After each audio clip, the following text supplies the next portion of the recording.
Question number 16 में आपको दो कंडक्टर्स गिवन है, वी आई ग्राफ गिवन है, करस्पॉन्डिंगली आपको उनकी कंडक्टिविटीज़ सिग्मा 1 सिग्मा 2 दी हुई हैं, राइट। क्रॉस सेक्शन एरिया दोनों का ए है, लेंथ भी दोनों की एल है, राइट। आपको उनकी कंडक्टिविटीज़ में रेशियो निकालना है, यानी कि आपको क्या निकालना है, रो 1 अपॉन रो नहीं, सिग्मा 1 अपॉन सिग्मा 2 निकालना है आपको। वी आई कर्व दिया हुआ है, तो वी आई कर्व का मतलब हमको पता है कि V equals to I R होता है, और V बाय आई किसके बराबर हो जाएगा, रेजिस्टेंस। रेजिस्टेंस किसके प्रोपोर्शनल होता है, रो के। रेजिस्टेंस किसके प्रोपोर्शनल होता है, यहाँ मैंने लिख रखा है ऑलरेडी। तो रेजिस्टेंस प्रोपोर्शनल होता है रेजिस्टिविटी के, और रेजिस्टिविटी और कंडक्टिविटी आपस में इन्वर्सली प्रोपोर्शनल होते हैं, ठीक है।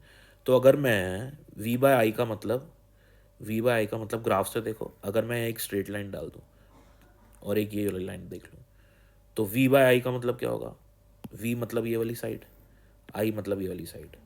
तो ये हो गया परपेंडिकुलर, ये हो गया बेस, मतलब ये वाला एंगल। तो tan थीटा क्या होता है, perpendicular upon base. What is perpendicular here, V। What is base here, I। तो मतलब V बाय आई का रेशियो मुझे tan थीटा देगा, और V बाय आई का रेशियो tan थीटा देगा, and actually that is nothing but resistance. तो V बाय आई ही मेरा रेजिस्टेंस है, और V बाय आई ही tan थीटा के बराबर है। ये तीनों चीज़ें आपस में इक्वल है।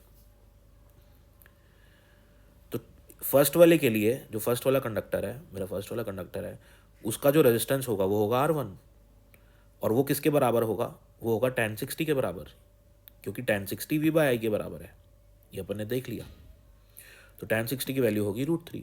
सिमिलरली ये वाला सेकेंड वाला जो कंडक्टर है, उसके लिए जो V बाय आई का रेशियो है वो tan 30 के बराबर है, और tan 30 1/√3 के बराबर है, और वही मेरा रेजिस्टेंस ही है।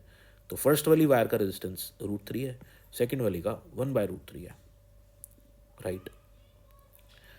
अब R1 अपॉन R2 किसके इक्वल होगा, सिग्मा 2 अपॉन सिग्मा 1 के। क्यों, क्योंकि R और सिग्मा इन्वर्सली प्रोपोर्शनल है। तो जहाँ R1 अपॉन R2 लिखूंगा, वहाँ मुझे लिखना पड़ेगा सिग्मा 2 बाय सिग्मा 1।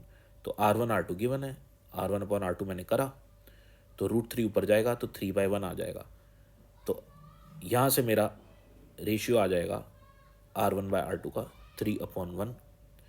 क्वेश्चन ने मुझे रेशियो पूछा है सिग्मा 1 बाय सिग्मा 2 का, तो ये जो रेशियो आया है ये सिग्मा 2 बाय सिग्मा 1 का आया है, तो सिग्मा 1 बाय सिग्मा 2 का रेशियो इसका इन्वर्स हो जाएगा, यानी कि वो हो जाएगा 1/3, जो कि ऑप्शन नंबर 4 है आपका करेक्ट।